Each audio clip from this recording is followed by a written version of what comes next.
Where were you? I was dying, Graham. No, no, no, they're attacking. They're attacking, they're attacking. Am I going to have to heal you again? Yes, I think so.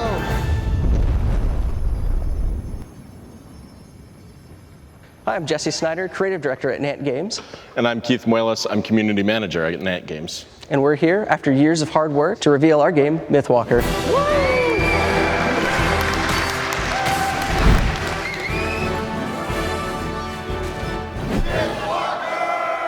Let us give you the elevator pitch. Mythwalker is a geolocation fantasy RPG that you can play anywhere.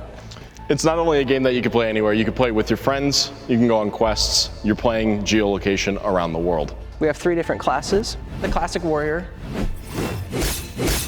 We also have spell slinger, it's a magic user. They have dual wands and a staff.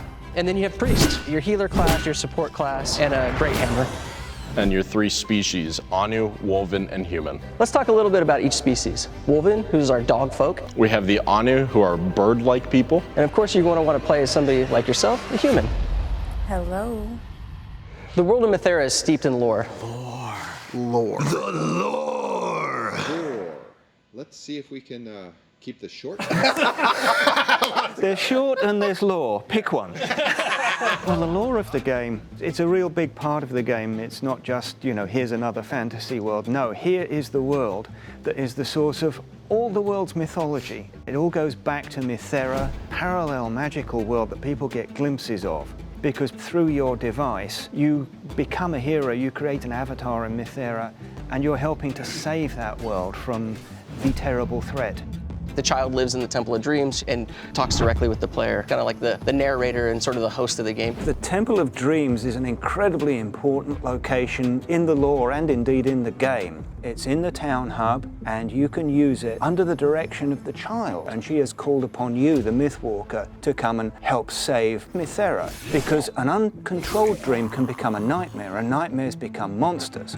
And we don't want that. Something that, you know, from the tech side that's been impressive is the fact that we're doing mobile real-time on top of GPS tracking. I mean, it's right. a lot of layers of... And bringing your friends to play in that space. So you can group up with people that are live, that are right around here. Let's say, oh, you're in Balboa Park or something, and there's a big dragon to fight. We're all playing this. Should we jump in here and fight this dragon? So there's that online real-time aspect. Yeah. Wherever you go in real life, that's going to be mimicked by the world map. It's a real technical challenge to define all that data that's on the world map, because essentially you need to define the entire world. And that's why Mythwalker is different than every other geolocation game. Whoa. So we've been talking about the town hub. It's where the player is going to go, and that's where they're going to talk to the quest givers and the merchants. So basically, all of the stuff outside the main game loop of being on the world map and then going into combat and fighting, that's where you'll go to basically do everything else. I want to upgrade my armor, I want to upgrade my weapon, I want to buy new armor, or I want to look something up. We have the archive there where you can learn about all the deep lore. I think people are going to be really surprised for just the amount of variety in combat for not only like an RPG, but also like a geolocation game. It really hasn't been done like this before. As you walk around the GPS environment, you will notice a number of different difficulty levels and challenges and how the game presents these combat encounters to you. So it's a matter of identifying what works well for your level. You know, and it's a game with progression mechanics in it. It's rewarding. It feels like you're going somewhere, you're going out on adventures, and it ties directly to like real world locations in a meaningful way, right? It's tied all the way down to the lore of the game. Gamers are used to RPGs. They play them all the time. It's one of the most popular genres in the world. But ours is a geolocation RPG. Right. What does that add on top of? Yeah, I mean, I think one of the most exciting things is when you play an RPG, it's like, you know, it's a fantasy world, right? And so you kind of get to immerse yourself in this other fantasy world. But now with geolocation, you can go out in the real world, like just walk around on Earth, and now there's kind of like this secret hidden fantasy world that's like mapped out there that you get to discover. And I think that's like one of the most exciting things. And it still comes with everything, like all the lore, all the mechanics that you're used to in RPG, all that fun. We get to like map that to the real world and experience this like this hidden layer and like learn about local legends and myths and how that all ties together with wherever you are. But what are we really starting with though? We're starting with combat, right? Yeah, we've got combat, obviously the map for exploration. We've got a couple of mini games. POI Forestry is a lot like the mining node, and it's based around the same sort of gameplay. The mining minigame is a bit more like tap-based. We're trying to mimic like what you're actually doing. Like if you were mining, you'd be like swinging a pickaxe, so it's like, okay, let's do tap gameplay.